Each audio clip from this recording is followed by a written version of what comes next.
السلام علیکم پیارے بچوں، کیا حال ہے؟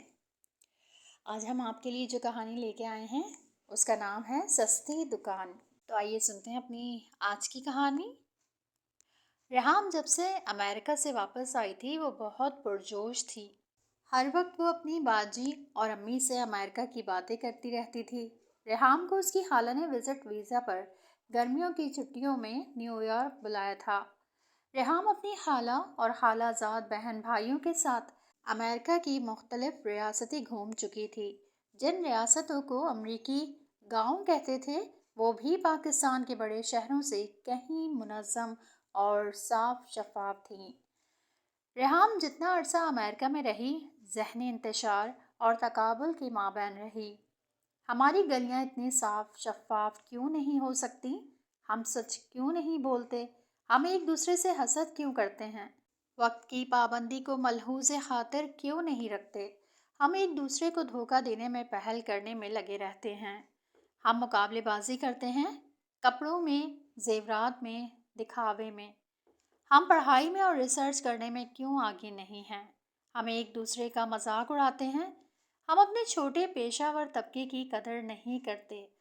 امریکہ والے اپنے ملک اور لوگوں سے بہت زیادہ پیار کرتے ہیں۔ ہم نہ ہی اچھے پاکستانی ہیں اور نہ ہی اپنے پاکستانی بہن بھائیوں سے پیار کرتے ہیں۔ شاید ہمیں اپنے ملک سے پیار نہیں ہے، اسی لیے ہم اپنے ملک کا خیال نہیں رکھتے، نہ ہی اپنے ملک کے باسیوں کا خیال رکھتے ہیں۔ یہ سارے سوال ریحام کو پریشان کر دیتے تھے، لیکن پھر وہ یہ سوچ کر خوش ہو جاتی تھی کہ شاید وہ اپنے تئیں کچھ کرنے میں کامیاب ہو جائے، اور یہی سوچ کر وہ خوش بھی ہو جاتی اور پرجوش بھی۔ جب بھی کوئی نئی چیز سوچتی تو وہ اپنی امی اور بہن سے تذکرہ کر دیتی تھی۔ اپنی خالہ کے ساتھ اس نے امریکہ کی کئی ریاستوں کی مارکیٹس میں یہ جائزہ لیا کہ وہاں غریب طبقے کا خصوصی خیال رکھا گیا ہے۔ امیر سے امیر طبقے کی مارکیٹس بھی موجود ہیں، متوسط طبقے کے لیے بھی مارکیٹس ہیں، لیکن کچھ خاص دکانیں ہیں جو بالکل غریب لوگوں کے لیے بنائی گئی ہیں۔ ان کی انا کی تسکین اور خوشی کو مد نظر رکھ کر ریحام نے جب اپنی امی کو بہن کو اپنے پلان کے بارے میں بتایا تو انہیں کوئی خاص خوشی نہیں ہوئی۔ امی اور بہن نے تو ریحام کی حوصلہ شکنی کر دی۔ یہی بات اس نے اپنی امریکہ والی خالہ کو بتائی تو انہوں نے اسے حوصلہ بھی دیا اور ساتھ کچھ مشورے بھی دیے، اور کہا کہ وہ کچھ پیٹی کیش کے طور پر رقم بھی بھجوائیں گی تاکہ وہ اس منصوبے پر عمل پیرا ہو سکے۔ اگلے دن وہ بہت سارے کپڑوں کے ڈھیر کو سامنے رکھ کر بیٹھی نظر آئی تو امی نے پھر کہا، یہ کیا کام لے کے بیٹھ گئی ہو؟ اب تم لنڈا بازار لگاؤ گی؟ اس بات پر ریحام اداس ہو گئی اور اس نے اپنی امی کو نہایت ادب اور سلیقے سے ایک بات سمجھائی۔ دیکھیں امی جان، ہمارے بیچارے غریب عوام سردیوں میں لنڈے بازار سے ریڑھیوں سے جا کر چیزیں خریدتے ہیں۔ جو کپڑے لنڈے میں ملتے ہیں وہ مختلف ملکوں سے جمع کیے ہوئے بنڈل آتے ہیں، ان میں سے بھی اچھی اچھی چیزیں یا کپڑے علیحدہ دکانوں میں زیادہ قیمت پر بک جاتی ہیں، اور ریڑھیوں پر پیوند لگے کپڑے پھٹے پرانے کپڑے بک رہے ہوتے ہیں۔ مزدور لوگ اور بے گھر بے آسرا لوگ اپنا کھانا روٹی مشکل سے گزارا کر کے کھا لیتے ہیں، لیکن کپڑے خریدنے کے لیے ان کے پاس پیسے نہیں ہوتے۔ ہم اپنے پرانے کپڑے سوٹ کیسوں میں بھر دیتے ہیں اور پھر نئے خرید کر الماریوں میں لٹکا دیتے ہیں۔ اگر یہی اچھی حالت والے ہمارے نزدیک پرانے کپڑے دھل کر استری ہو کر لٹک جائیں تو بہت ہی تھوڑی رقم پر جو وہ خوشی سے دے کر نئی سمجھ کر پہن لیں تو اس میں کیا حرج ہے؟ اس نے امید بھری نظروں سے اپنی امی کی طرف دیکھا۔ اچھا تو تم اب اپنے پرانے کپڑے بیچو گی؟ امی جان نے بھویں اچکاتے ہوئے اسے گھورا۔ نہیں امی نہیں، آپ میری بات نہیں سمجھی۔ آپ بس ایک کام کریں، مجھے آپ اپنی پرانی چیزیں، کپڑے، شالیں، جرسیاں دے دیں، پھر مجھ پہ چھوڑ دیں۔ اسی طرح اس نے اپنی بہن، چھوٹے بھائی اور ابو سے ان کے کمروں سے ان کی استعمال شدہ چیزیں لے لیں۔ اب سب سے پہلے اس نے چھوٹی چھوٹی چیزوں کو بہت ہی اچھے طریقے سے پیک کر کے ان کے اوپر لکھ دیا کہ 30 روپے، 50 روپے، 70 روپے، 90 روپے۔ وہ چھوٹی چیزوں کی قیمت بہت سوچ سمجھ کر لگاتی رہی۔ ان چھوٹی چیزوں میں تصویروں کے فریم، ڈائریز، جویلری باکسز، کتابیں، اسکول بیگز، گلاس، کپ